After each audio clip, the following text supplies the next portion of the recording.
Olá, amigos do Ciência e Consciência. Estamos de volta hoje aqui com o programa com a presença do professor Marcelo da Luz. O professor Marcelo da Luz, vocês já conhecem de uma entrevista anterior, e nós achamos importante retomar a presença do professor Marcelo para explorar um pouco mais, aprofundar alguns temas que são relativos à obra recém-lançada pelo professor, que se chama Onde a Religião Termina. O professor Marcelo da Luz, para quem não conhece, foi religioso profissional, sacerdote católico, reitor de seminário e deixou a vida religiosa no ano de 2004. Tudo bem, professor Marcelo? Tudo bem, William. Tá bem. E hoje nós vamos abordar com um pouco mais de profundidade, vamos pedir uma ajuda sua para nós entendermos um pouco mais sobre a personalidade de Jesus Cristo. Na sua obra, você comenta que essa personalidade, que Jesus Cristo, foi construído ao longo do tempo. Você poderia explicar um pouco mais para a gente como foi essa construção? Sim. Importa primeiro dizer que quando nós falamos de Jesus Cristo, falaremos aqui não com o intuito de ofender as pessoas que são crentes ou de jogar lama, né, sobre esse personagem. Não é esse o nosso objetivo, mas algumas coisas que serão ditas provavelmente soarão ofensivas, soarão inconcebíveis para a maioria das pessoas, porque não só a nossa sociedade brasileira, mas as sociedades ocidentais, um terço da humanidade tem Jesus Cristo como o próprio Deus, ou identificam com o próprio Criador do universo, uma figura divina. E algumas das coisas que nós falaremos aqui simplesmente desconstroem essa imagem, essa representação. Então, é importante, isso não é novidade para ninguém que estuda teologia, e estou me referindo aos pastores, aos padres, a uma série de pessoas leigas que hoje recorrem à teologia como um campo de conhecimento, que no estudo da personalidade que é Jesus Cristo, nós temos que diferenciar dois aspectos. Primeiro, o que nós chamamos de o Jesus histórico. O que é o Jesus histórico? É o indivíduo, Jesus de Nazaré, que viveu na Palestina no início da nossa era. E diferenciando do Cristo da fé, que são as interpretações feitas a respeito dele, já no princípio, da manifestação dele ao longo dos séculos. Então, o indivíduo Jesus existiu concretamente, sobre ele temos muito poucas informações. Mas é certo que existiu.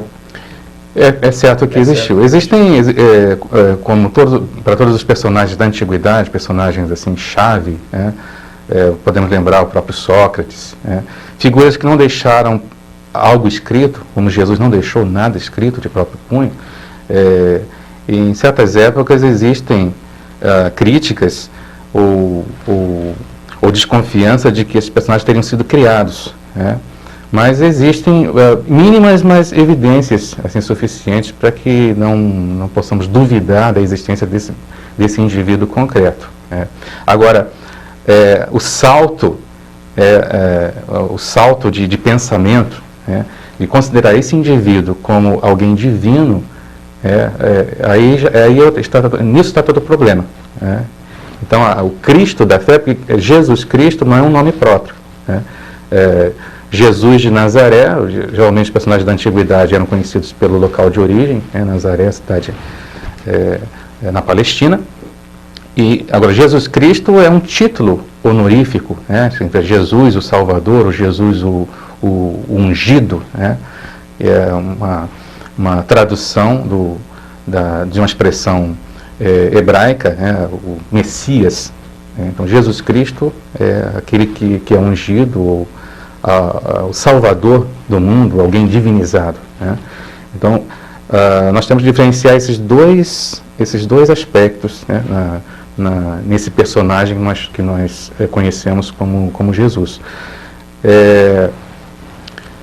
Jesus Cristo é alguém construído historicamente. Por que isso?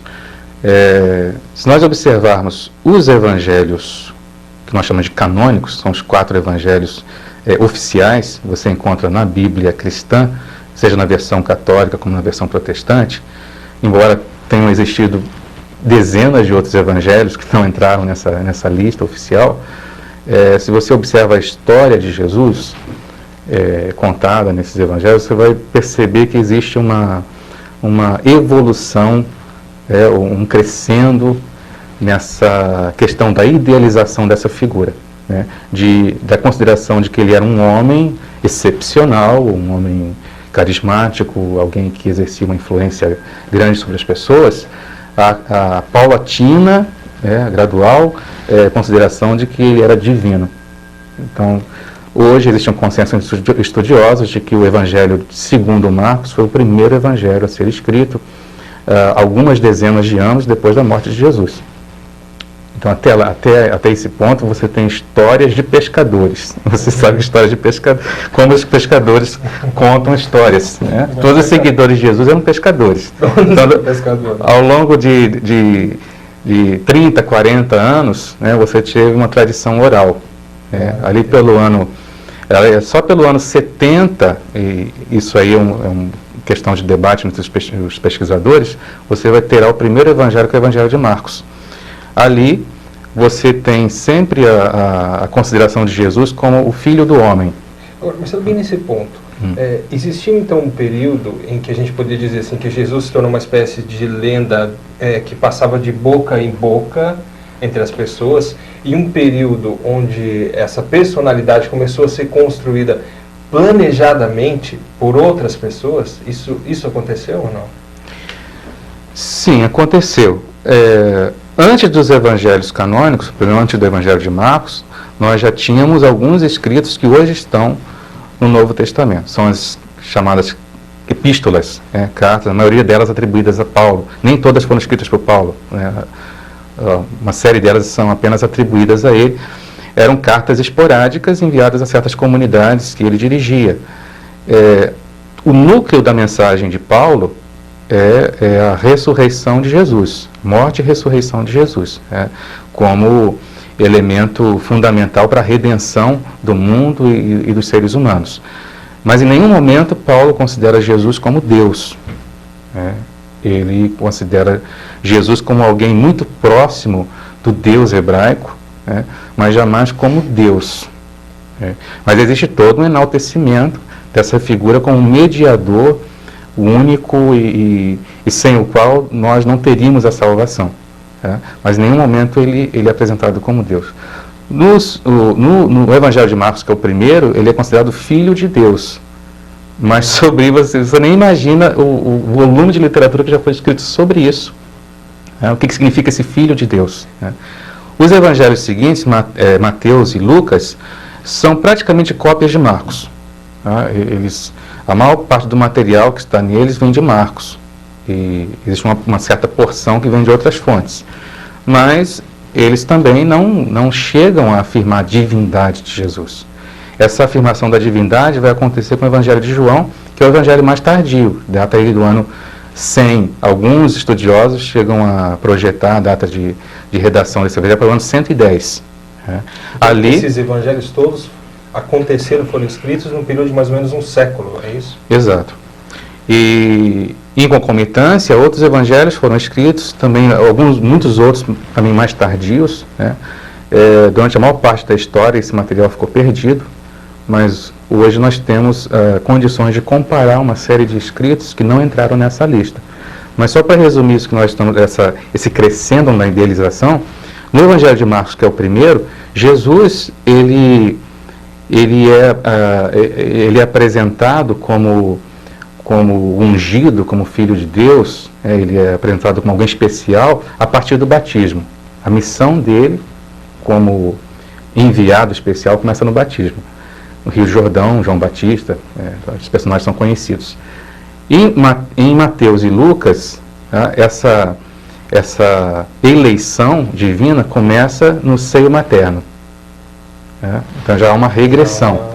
No Evangelho de João, ele aparece como alguém já divinizado, desde o início do universo. Então, quanto mais o tempo passa, mais existe essa idealização da figura. Tá? Ele vai se tornando menos homem, menos humano, Menos e humano, se tornando mais divino. mais divino. Mas essas não, essa interpretação que aparece no Evangelho de João, ela não era única. Né? As interpretações sobre Jesus eram tantas quantas eram seus seguidores.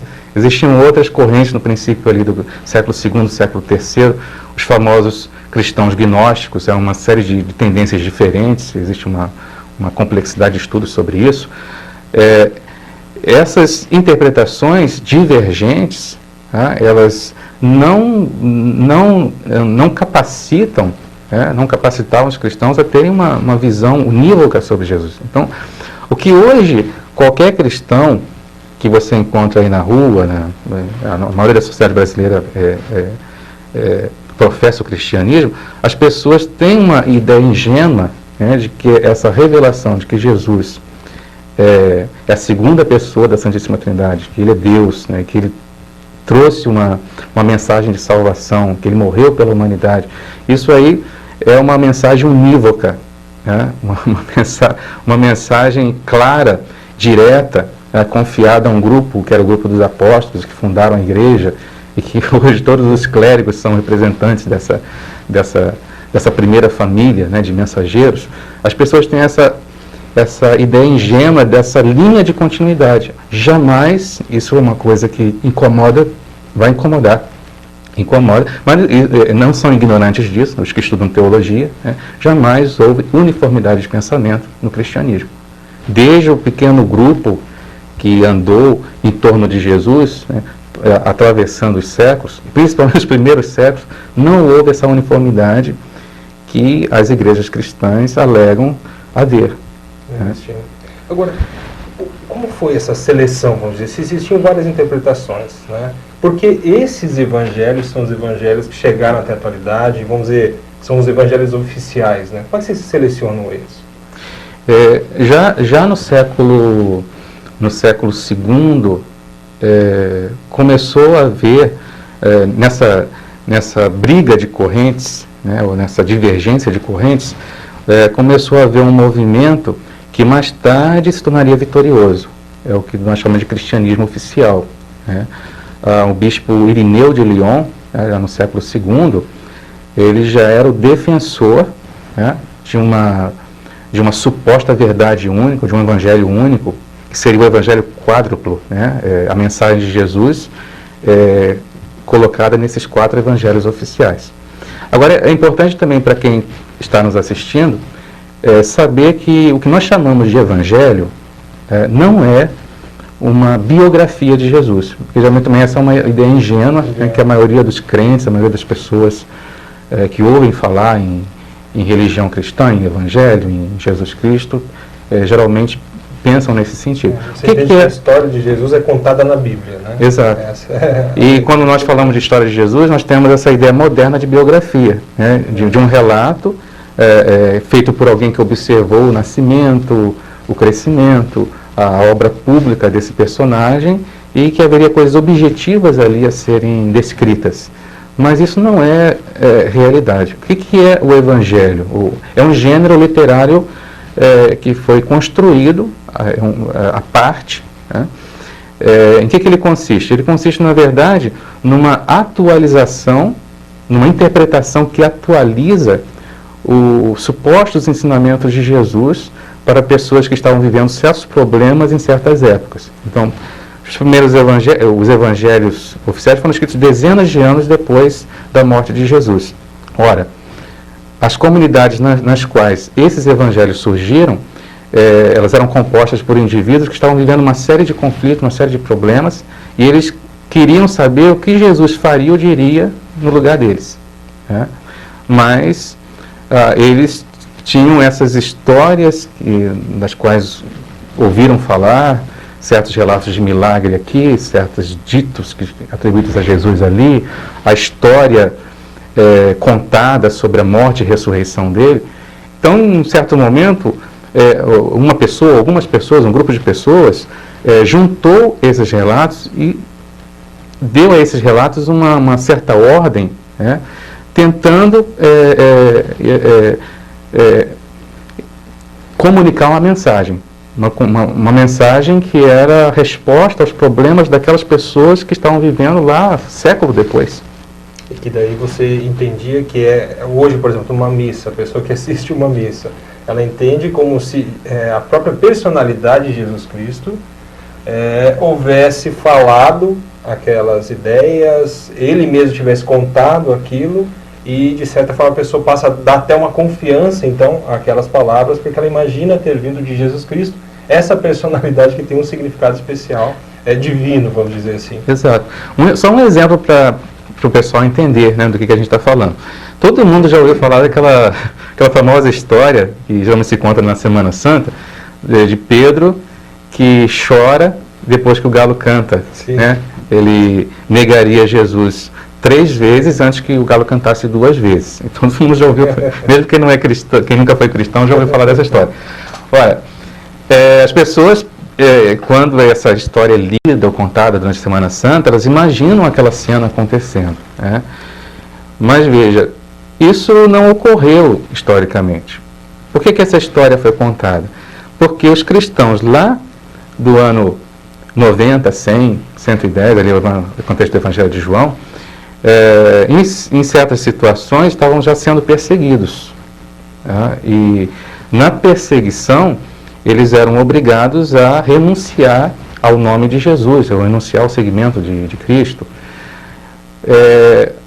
Já havia toda uma campanha entre a corrente que mais tarde se tornaria a corrente oficial, de radicalizar uma postura, né, de que aqueles que fossem perseguidos e presos deveriam insistir, né, na afirmação da fé em Jesus, serem torturados e mortos, tornando-se mártires. Né? Uma solução bastante radical para espalhar, né, ainda mais essa fé, e de forma que quem sofria tortura e morte era muito reverenciado, era muito admirado na comunidade. Mas quem fraquejava e voltava atrás, essas pessoas sofriam preconceito, sofriam pressão, né? Muitas vezes tinham seu retorno impedido. Né? Então havia esse problema. O que fazer com as pessoas que fraquejaram diante da ameaça de tortura, de prisão, de morte, né? E que negaram Cristo? Então, o evangelista, ou o grupo de pessoas que redigiram isso, imaginam essa cena em que Pedro, que teria sido o principal apóstolo, né, o mais próximo de Cristo, aquele a quem foi confiado uma série de tarefas, né, o mais importante entre os apóstolos, ele traiu Jesus. Ele disse que não era seguidor dele, quer dizer, reproduzindo aquela situação que muitos cristãos estavam vivendo naquele momento. E ele chora amargamente, se arrepende, mais tarde ele é chamado pelo próprio Cristo para apacentar as suas ovelhas, para ser o chefe, né, da igreja, etc. Então aquele que foi o principal apóstolo foi capaz de traí-lo e voltar. Né? Então esse retorno também deveria ser concedido aos outros que estavam vivendo naquele momento. Então veja, é uma situação criada, né? Ela não aconteceu. Mas é como se você estivesse recriando esse personagem, Jesus, numa situação totalmente nova, e ele está comunicando uma mensagem para as pessoas no presente. O Evangelho é isso. Né? E é difícil você não imagina o volume de coisas que já foram as bibliotecas inteiras. É bem nesse ponto que eu quero segurar aqui um pouquinho, Marcelo, que nós vamos ter um intervalo aqui, só que quando a gente retornar, eu quero ver contigo o seguinte: qual é a porcentagem, afinal de contas, desses evangelhos que a gente pode considerar, então, como um fato, como uma realidade? Então, só um pouquinho, aguarde a gente aí, que nós já retornamos e a gente vai dar uma olhada nisso aqui com o Marcelo.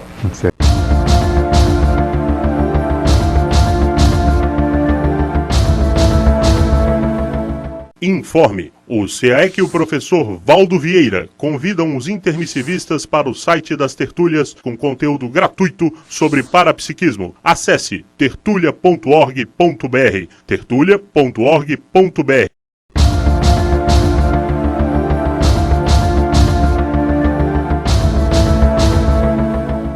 Olá, estamos de volta com o programa Ciência e Consciência aqui com o professor Marcelo da Luz. E no bloco anterior, Marcelo, a gente deixou aqui, né, quicando em frente ao gol essa pergunta para você. Afinal de contas, do que a gente tem hoje, dos evangelhos, do que está hoje na Bíblia, qual é a porcentagem, o que tem de fato, de realidade lá mesmo, que as pessoas podem considerar com confiança? Eu vinha dizendo para você não imagina o volume de literatura que já foi escrita sobre esse tema, tentando justamente diferenciar o Jesus histórico do Cristo da fé. Embora esse seja um problema que começou a ser abordado há pouco mais de 200 anos dentro da história da teologia, né? Olha, existe um grupo que foi fundado nos Estados Unidos, um grupo de estudos, chamado The Jesus Seminar, ou Simpósio de Jesus. É um grupo formado por uma série de pesquisadores de ponta, alguns deles muito conhecidos. Claro, não são todos os pesquisadores, é um grupo, né, que tem uma afinidade de pesquisa, e eles se propõem justamente a tentar vasculhar e separar aquilo que teria sido originalmente proferido por Jesus daquilo que foi acrescentado, daquilo que é a interpretação póstuma, daquilo que é invencionice teológica, né? Vamos ser bem claros. Segundo as pesquisas desse simpósio, cerca de 18% do que está nos evangelhos canônicos viria do Jesus histórico. Teria uma relação direta com Jesus histórico. Essa pergunta que eu fiz aqui, vamos dizer, inventei a questão na hora, na verdade, ela está sendo respondida. Existe um grupo que está pesquisando e ele quer saber exatamente a porcentagem daquilo que é fato e daquilo que foi uma invencionice. Exato. Mas não é só esse grupo, existe uma miríade de pesquisadores concentrados nesse tema. Agora, esse grupo assumiu uma postura bastante crítica e bastante aberta. Esse seminário, a cada 2 anos, ele é aberto ao público, as pessoas podem assistir às apresentações, podem participar, podem opinar. E esse grupo chegou a essa conclusão. E esses estudos estão em curso, 18%. Cerca de 18%. Do que existe hoje nos evangelhos pode ser considerado como um fato que realmente aconteceu? Seria essa a interpretação correta ou não? Em alguns momentos você pode falar de fatos que estão à base de certos relatos. Por exemplo, é certo que Jesus realizou algumas curas, né? Mas não exatamente do modo como estão descritas ali. Se você olhar para o Evangelho de João, os relatos eles são simbólicos. Você percebe toda uma estrutura montada em torno de 7 sinais ou 7 milagres. E cada um deles tem um objetivo, uma mensagem por trás. E existe um paralelismo depois com certas afirmações sobre a divindade de Jesus. Então é uma coisa muito bem montada para comunicar aquilo que seria o objeto da fé, né? Mas existe um fundo. Jesus teria, por exemplo, curado algum cego? Sim, muito provavelmente. Agora, toda a carga que vem no relato, né, os detalhes, a narrativa em si, e na maioria das vezes essas narrativas são inventadas, com o propósito de atualizar aquela mensagem para os presentes. Então, mas muitos outros pesquisadores estudam o mesmo objeto, porém com opiniões divergentes. Nem todos os pesquisadores concordam com o simpósio de Jesus. Então existe uma briga muito grande em relação a isso. Mas qual é a importância disso para nós? É que não existe um consenso sobre quem é esse... Veja, Jesus Cristo é considerado por 1/3 da humanidade Deus. O modelo absoluto de perfeição para todo o ser humano. Isso significa, se você não adequar seus projetos de vida com os planos de Cristo, você não alcançará a salvação eterna. E esses planos que a gente tem 18% apenas mais próximo de fatos. Exato. Ou de coisas que ele teria dito. E muitas dessas coisas não estão encadeadas, são pensamentos esparsos, né? Não existe um consenso entre os próprios pesquisadores sobre quem foi esse personagem e o que ele teria realmente feito ou dito. Isso é fato, né? Não há ninguém que estude teologia que possa negar isso. Se você procura os cristãos simplórios, as pessoas que não têm estudo, as pessoas que simplesmente são fiéis em suas igrejas, elas também terão suas próprias interpretações sobre esse personagem, tá? Que vão, na maioria das vezes, divergir daquilo que é a doutrina oficial de suas próprias igrejas. Se você olhar... Existe um aspecto além, vamos ver se a gente entende bem aqui. Primeiro, aquilo que vem dos evangelhos, em torno de 18%, imagina-se que possa ter uma relação mais direta com os fatos. O restante tem bastante invenção e construção de ideias que possa formar uma doutrina, um conjunto de dogmas, algo nesse sentido. Sim. Além disso, ainda existe a situação da interpretação subjetiva, ou seja, quando eu tenho contato com essas histórias todas, eu ainda formo a minha ideia de quem vem a ser essa personalidade. Exato. É nesse sentido. Um detalhe importante.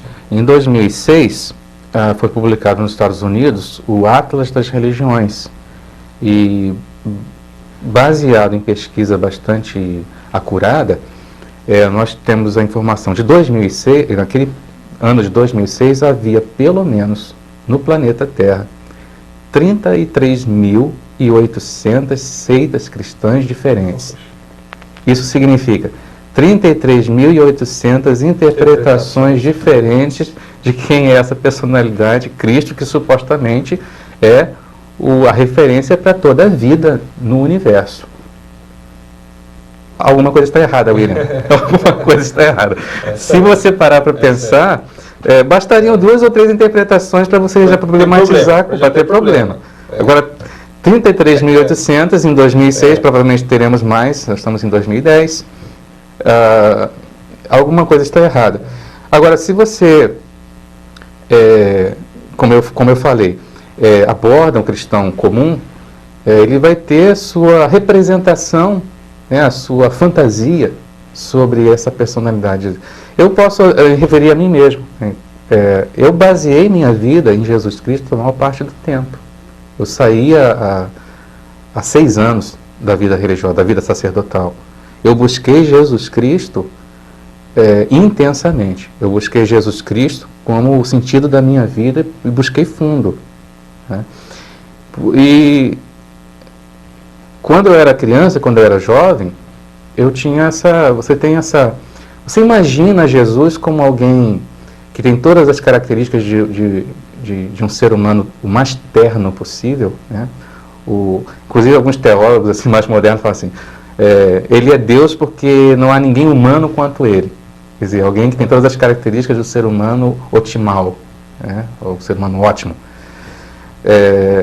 E aí você já percebe o quanto que esse imaginário sobre Cristo está muito baseado naquilo que são os nossos desejos de realização ou as nossas expectativas. Agora, Marcelo, no seu caso, quantos anos você estava como profissional religioso, vamos dizer, da religião? Foram 20 anos no total.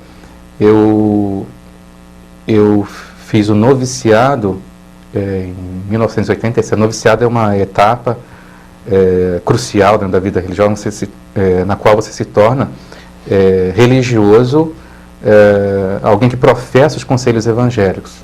Então você promete pautar toda a sua vida no Evangelho segundo os conselhos da pobreza, castidade e obediência. E enquanto isso você vai fazendo os cursos superiores de filosofia e teologia.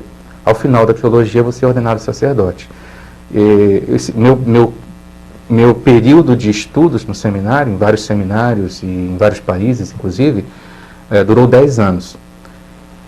Tornei-me sacerdote e durante mais 10 anos atuei como sacerdote. Quando eu falo atuei como sacerdote, celebrei missa, celebrei casamento, celebrei batizado. Aprendi muitas coisas, tudo que o padre faz. Só para não deixar dúvida aí nos telespectadores. Agora veja, se você passou então mais de 2 décadas trabalhando seriamente com isso, estudou, a gente está vendo aqui, você publicou uma obra com nível de erudição avançado, a gente pode dizer, você não sentia um aroma de estranheza? Isso. Sabe esse problema que a gente está falando das interpretações? Você não sentia isso? Ou seja, aquelas pessoas, assim como você, que viveram a condição do seguimento de Jesus, a condição de seguir Jesus e suas ideias. Como fica isso? Como foi para você? Isso me parece uma grande crise quando eu imagino essa condição, né? Exato. Eu passei por várias etapas no meu itinerário, né, desde o fundamentalismo, quando eu era criança. Por exemplo, o que é o fundamentalismo? É você levar ao pé da letra o que está escrito na doutrina da igreja e nos evangelhos. Então, eu pensava que deveria converter meus coleguinhas de escola, converter minha família, porque ninguém na minha família pertencia à religião. Então, eu fui à catequese por minha própria iniciativa, fui coroinha pela minha própria iniciativa, de cumprir aquelas etapas, né, que os jovens católicos cumprem, e eu queria converter o pessoal. Né? Desde uma etapa tão fundamentalista como essa, atravessei uma série de tendências, de interpretações, até chegar a um nível de abertismo bem maior. Mas nesse meio do caminho, vou só contar um episódio, eu fui diretor espiritual, já como padre, de um movimento muito famoso aqui no Brasil, chamado o Cursilho de Cristandade. O que é o Cursilho de Cristandade? Para quem não conhece, é um movimento feito por leigos que procura assim, evangelizar ou doutrinar as pessoas que estão assim mais ou menos, estão meio mornas, né? Então você recolhe esse pessoal, junta num centro, numa casa de retiros, né? Essas pessoas ficam 4 dias encerradas ali e é uma atividade atrás da outra, uma palestra atrás da outra, e você incute os dogmas fundamentais da igreja nas pessoas durante todo esse período. E eu fui diretor espiritual desse movimento numa certa região do país durante algum tempo, alguns anos. Algumas palestras dentro do Cursilho são chave, e uma das palestras principais é essa, Jesus Cristo. Quem é Jesus Cristo? Então, existe uma série de atividades que preparam até você chegar àquela palestra. Ela deveria ser assim, um coração, né, de todo aquele trabalho. Ponto alto, vamos dizer. Ponto alto. Mas nem todas as palestras são dadas por padres. Os padres devem dar algumas, mas a maioria dos pronunciamentos devem ser feitos por leigos, para que os leigos vejam pessoas como eles que chegaram àquelas conclusões. Mas eu era muito zeloso nesse trabalho, então eu treinava o pessoal. E eu procurava incutir neles uma visão mais, uma visão teológica mais moderna. Que eles pudessem... O que é essa visão teológica mais moderna? Porque geralmente, hoje eu convivo com pessoas que, muitas delas não passaram pela religião nessa vida, outras há muito tempo, ou outras tiveram assim, aquele conhecimento do catecismo, né, que era feito antigamente, que é aquela visão muito piegas, né, aquela visão assim, de uma religiosidade que é feita só de rezar alguma coisa, né? Não existe nenhum tipo de reflexão, não existe nenhum tipo de atualização disso para o mundo moderno, né? E eu, como alguém que sempre procurei estudar mais a fundo, me preocupava com o modo como as pessoas entendiam a fé, né? Por torná-la assim mais concreta para as pessoas, eu queria então levar principalmente para essa pessoa que deveria fazer a palestra sobre Jesus Cristo, alguma coisa que realmente impressionasse, que realmente tornasse assim, tangível, né, essa figura divina. Mas aí eu comecei a perceber que a minha ideia, ou a minha fantasia sobre Jesus Cristo, era inatingível, porque aquelas pessoas não tinham nível de estudos e de leitura, de educação, não passaram pelas mesmas etapas que eu havia passado. Para elas, aquela interpretação subjetiva que a gente estava falando, sim, sua, sim, você não conseguiria fazer com que essas pessoas chegassem, sim, até essa interpretação, sim, subjetiva também. Sim. Então eu não conseguia fazer isso. Então eu levei um choque quando eu vi a apresentação do rapaz, foi muito bem intencionado, mas ele repetiu as histórias que estavam no Evangelho e disse assim: eu encontrei Jesus Cristo, isso mudou a minha vida. Mas eu pensei, o que ele encontrou realmente? O que eu encontrei realmente? Porque, na verdade, o que ele está repetindo é alguma coisa que alguém falou para ele. E alguém falou para esse alguém anteriormente. Né? E, na minha percepção, era algo muito superficial. Eu falei, isso não é suficiente para alguém mudar a sua própria vida. Né? Nós temos um intervalo agora, e daqui a pouquinho nós vamos voltar, rapidinho, e a gente vai explorar um pouco mais essa questão da pessoa então que está no segmento de Jesus Cristo, ou seja, ela segue essa personalidade, ela entende que essa personalidade está guiando, né? E de repente, num determinado contexto, ela percebe que não é mais isso. A gente já volta e vamos explorar essa ideia com o professor Marcelo.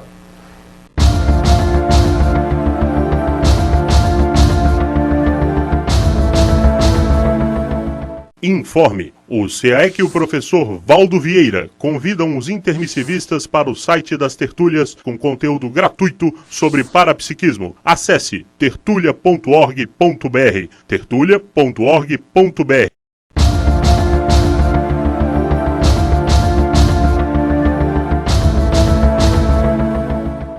Olá, amigos do Ciência e Consciência, estamos de volta aqui para o terceiro bloco com o professor Marcelo da Luz. Muito interessante aqui a entrevista. E eu gostaria de pegar daquele ponto onde nós estávamos, Marcelo, ou seja, da pessoa que estava na condição do segmento de Jesus Cristo e num determinado contexto, por uma razão ou outra, e até você poderia nos ajudar a entender que razões fazem uma pessoa passar por isso, de achar que não é o caso de continuar a seguir, então, essa personalidade que é Jesus Cristo. Então, dessa percepção de que, na verdade, o que nós tínhamos, e que eu também tinha, de Jesus, era simplesmente uma representação, simplesmente uma fantasia, podemos dizer assim, eu comecei a perceber que eu também tinha dificuldade, em certos momentos, principalmente quando eu precisava explicar certas coisas que eu gostaria de explicar para as pessoas, gostaria de orientá-las para um senso ético mais avançado, gostaria de ir um pouco mais fundo nos problemas que elas apresentavam, gostaria de dizer coisas mais profundas do que para que elas pudessem acertar mais na vida, um pouco aquele sonho que eu tinha como padre, e eu percebia que eu não conseguia encontrar nos evangelhos fontes suficientes para isso. Era uma coisa que eu não podia dizer para ninguém naquele contexto, eu mesmo me surpreendia comigo, mas em muitas situações, porque para quem não está familiarizado, né, na Igreja Católica, principalmente durante as missas dominicais, você tem maior oportunidade de se comunicar com muita gente, e dentro da missa existe um momento das leituras bíblicas. Então, essas leituras já são pré-selecionadas pela própria igreja, existe todo um calendário que você tem que seguir, né? Então, os evangelhos são lidos pouco a pouco, até que se chegue ao fim, depois você inicia um outro ciclo. E essas leituras não podem ser mudadas. Então, em certas ocasiões, a mensagem a ser dada era uma, mas a leitura não ajudava. Não ajudava. Porque eu percebi uma série de coisas que tornava difícil justamente explicar aquela mensagem, porque o texto se prestava a má interpretação, ou a confusão, ou mesmo a mensagem contrária.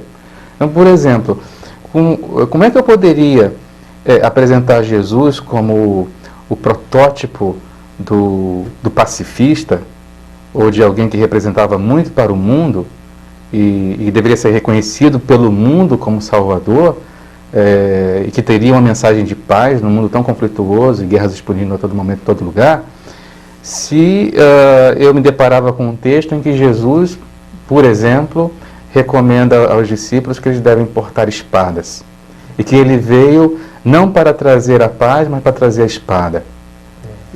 E a pessoa que é cristã já reconheceu esse texto, está lá Então, lá no livro, eu elenquei uma série de coisas que nós podemos chamar de falhas no pensamento e na obra de Jesus Cristo. Vê, isso para a maioria das pessoas é inconcebível. Porque... Você poderia trazer algumas dessas Sim, falhas? Com certeza. Então, uma delas é essa que eu acabei de mencionar, que é o antipacifismo. Que é um outro aspecto que eu exploro no livro, numa série de capítulos, essa relação entre religião e violência, de como a mensagem bíblica ela é ambivalente. Você pode recavar trechos que fundamentam a paz e trechos que fundamentam a guerra. E, em certas situações, o mesmo texto pode dar as duas mensagens, as duas interpretações divergentes. E você, então, precisa retrabalhar, reinterpretar esses textos. Você encontra pessoas que vão dar uma interpretação muito diferente da sua. de forma que, se você pudesse tirar esse texto fora e ler uma outra coisa, seria preferível. É claro que a maioria dos padres não pensa desse modo, sequer às vezes enxergam esse problema, mas eu enxergava esse problema. Isso era terrível para mim. E como você passava por isso, Marcelo? Bom, eu estudava muito, procurava assim, os melhores comentários, os melhores exegetas, né, e procurava.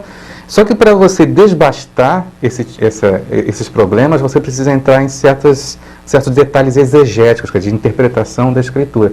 E o povo não tem escolaridade para isso. Então eu me deparava muitas vezes com pessoas que diziam: mas o senhor está falando de uma coisa, é até bonito isso, mas isso não está escrito lá na Bíblia, o que está escrito é isso. Então, como é que você explicava para as pessoas que esse Jesus, que seria um suposto mensageiro do perdão, por exemplo, porque o perdão é uma das mensagens supostamente centrais dos evangelhos, mas esse perdão ele é sempre condicional, né? Existem uma série de parábolas que Jesus conta, que se as pessoas serão lançadas ao fogo, serão separados os cabritos das ovelhas, e uns vão sofrer, os outros vão para a glória. Então, essa recomendação do perdão é algo compulsório, né? É algo exigido, não é algo incondicional. Então é uma mensagem bastante deficitária, né? E eu gostaria de encontrar, naquele período, né, eu gostaria de encontrar passagens que fossem claras, que tivessem um teor de sabedoria, que eu encontrava em outras fontes. Lembre-se, eu ainda era religioso, né, naquele período, então eu lia coisas em outras tradições orientais, no budismo principalmente, zen budismo. Eu encontrava mensagens que cairiam como uma mão na luva para comunicar uma mensagem de que nós precisamos pautar nossa vida no ideal da paz, mas não conseguia fundamentar isso pelo Evangelho. E era bastante complicado passar por isso. Alguma vez você tentou fazer algo prático nesse sentido? Sim, eu era muito criativo no sentido, e para isso você tinha que até transgredir certas leis da igreja.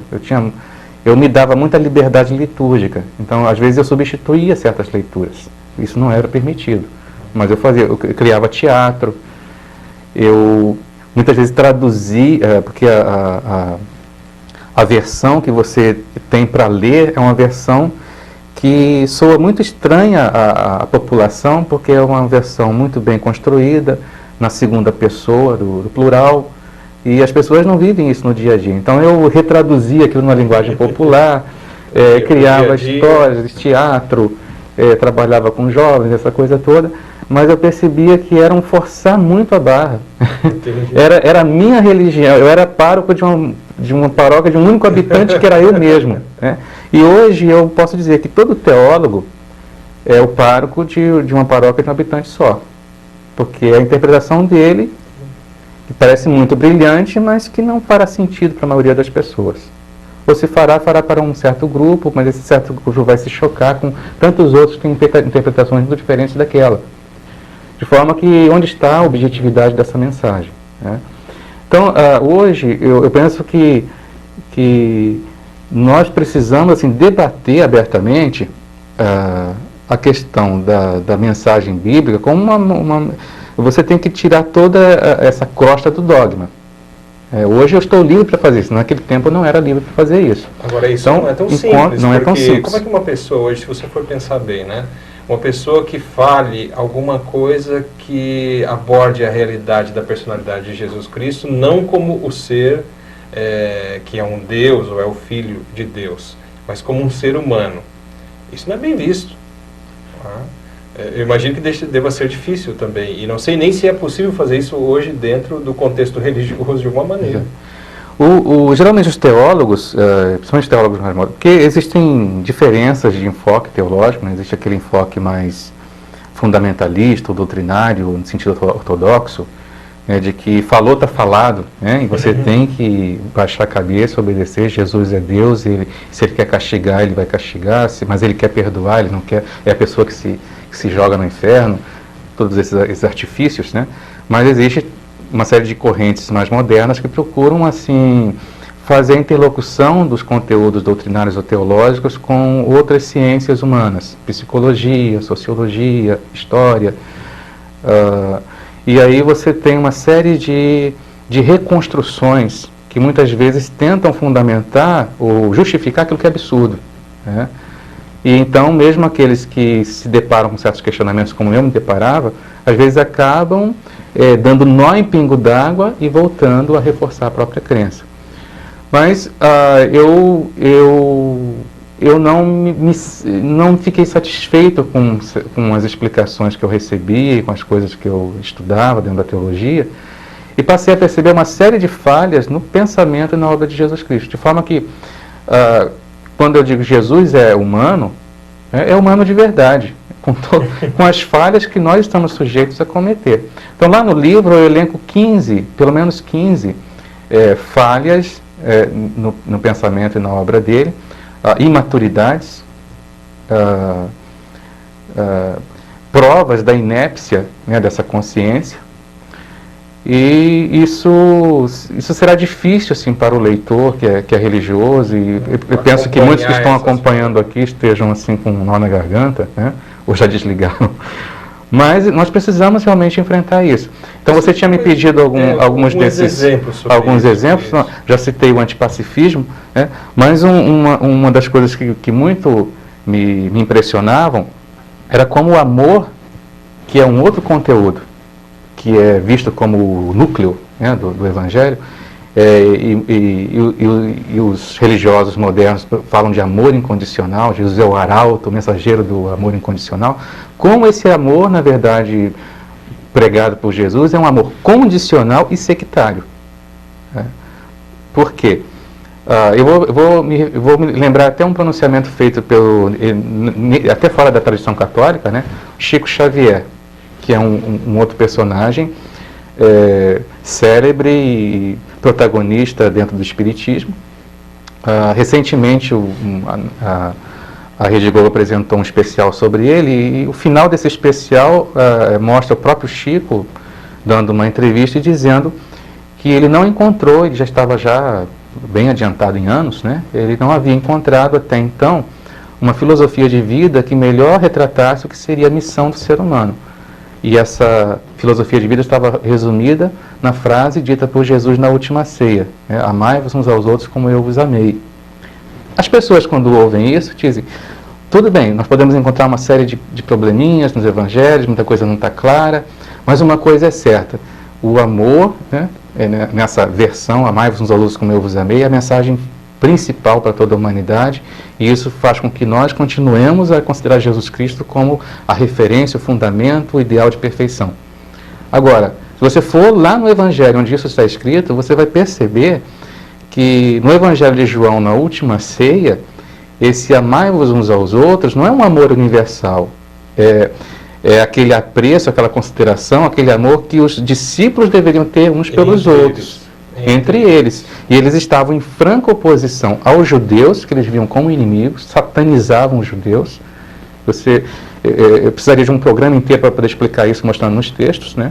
Mas existe uma satanização dos judeus, e existe também uma satanização que não é tão aparente, mas hoje, tendo uma série de outros escritos que foram recuperados, por exemplo, o Evangelho de Tomé, nós podemos perceber que o Evangelho de João foi provavelmente uma reação ao Evangelho de Tomé, porque o Evangelho de Tomé apresenta um Jesus Cristo, uma interpretação muito diferente daquilo que aparece no Evangelho de João. No Evangelho de João, Jesus é Deus e não há paralelo com ele, né? Você precisa reconhecer essa diferença, você precisa reconhecê-lo como o caminho, a verdade e a vida. A sua existência depende radicalmente dele. No Evangelho de Tomé, Jesus é um mestre que orienta para a verdade, mas uma vez que o discípulo, o aluno, chegou a essa verdade, ele se torna um igual. Ele é um orientador, ele não é um mestre absoluto.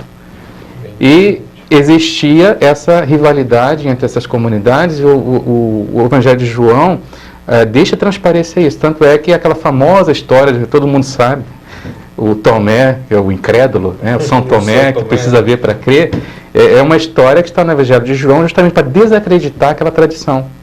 Porque não era interessante você ter uma interpretação de Jesus como alguém que era assim muito liberal, que colocava as coisas horizontalmente.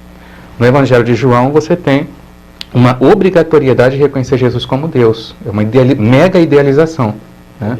Então esse amor tem nada de amor universal ou algo que possa fundamentar a orientação que nós devemos adotar para a nossa vida. No entanto, é um argumento na tentativa de mostrar que pode até existir alguns erros nos evangelhos. No entanto, essa é uma verdade que não poderia se ir contra.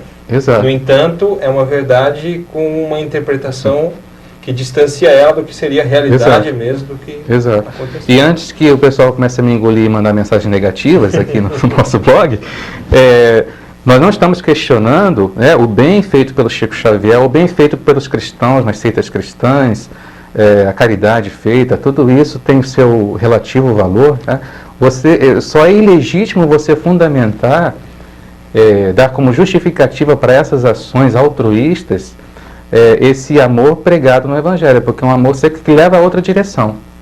E se você olhar na história, o que a pregação religiosa ocasionou? Muito conflito, muita guerra, muito teoterrorismo. Tá? A história repleta de episódios sangrentos justamente porque isso está lá no Evangelho como semente. Isso é uma coisa muito séria, William. E uma vez que a pessoa percebe isso, eu penso que seja muito desconfortável conviver com isso. E querer evitar isso, discutir isso. Mas esse é apenas um dos aspectos. Tá? Eu posso falar que Jesus... aí as pessoas falam, a prova da divindade de Jesus eram os milagres. Mas se nós formos analisar profundamente o fenômeno, nós vamos ver que Jesus incorre, como tantos outros místicos incorreram, no engano parapsíquico. O que é esse engano parapsíquico? Esse engano parapsíquico é a condição de que... você assumir a condição de que o desenvolvimento do parapsiquismo é algo íncito a qualquer um de nós. É uma capacidade da consciência, uma manifestação da consciência. Uma vez que você é capaz de se comunicar com dimensões extrafísicas ou vivenciar uma série de fenômenos que ultrapassam a materialidade do mundo, a condição corpórea, você faz isso enquanto um ser que é capaz de desenvolver algo que é inerente à nossa condição. E isso não significa que o que as pessoas chamam de poderes paranormais, ou poderes espirituais, ou fenômenos extrasensoriais, que eles sejam uma revelação divina ou sejam milagres, porque eles são coisas que estão dentro do próprio âmbito, da própria capacidade da consciência. Entendi. Então, muito da religião encontra origem na interpretação falsa de fenômenos parapsíquicos. Ou seja, os fenômenos podem ter acontecido realmente, em alguns casos até levado, por exemplo, a algum tipo de cura, que depois se chamou de milagre, talvez uma nova interpretação. E isso é uma coisa, isso seria um fato possível pelo que a gente estuda. Agora, outra coisa é a justificativa que se pode dar em cima desse fato. Exato. Por exemplo, um exemplo concreto, alguém pode fazer uma projeção de consciência, ou desdobramento na linguagem espírita. E você vai encontrar outras consciências na dimensão extrafísica. Você retorna e se recorda disso. Foi uma projeção lúcida. Prova muito concreta para a pessoa que experimentou. Uma autoprova. Mas a pessoa acaba atribuindo aquilo que ele viu no extrafísico a condição da divindade. Encontrou seres de luz, anjos de luz, mensageiros celestiais. E ele começa então a estabelecer uma relação de subserviência ou de dependência em relação a essas consciências. Aí começa a nascer toda uma relação mística. Então Jesus atribui tudo o que ele faz enquanto fenômeno parapsíquico ao Pai, a figura de Deus. Então um poder sobre-humano. E ele não leva os seus seguidores a desenvolver essas capacidades. Ou se ele faz em alguns momentos, é sempre dizendo que esse poder vem do alto. Então as pessoas elas não têm condição ou a possibilidade de se desenvolver, se autodesenvolverem.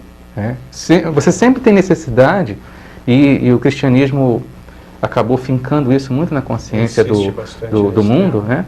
De que tudo que é bom no ser humano tem que ter vindo de outra instância superior. O ser humano não é capaz por si mesmo de eleger valores, de construir esses valores e de chegar a uma plenitude.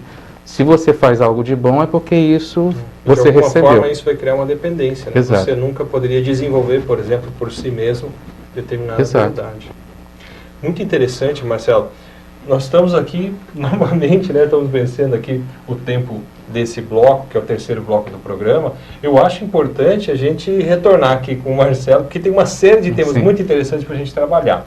Então eu quero te agradecer a presença nesse programa de hoje e também lembrar, né, nós vamos ter o lançamento da sua obra, né, a obra Onde a Religião Termina, é uma pergunta, né, onde a religião termina, e o lançamento vai ser no dia 5 de fevereiro. 5 de fevereiro. Estiver nos assistindo 5 de fevereiro de 2011. 2011. Né, de 2011.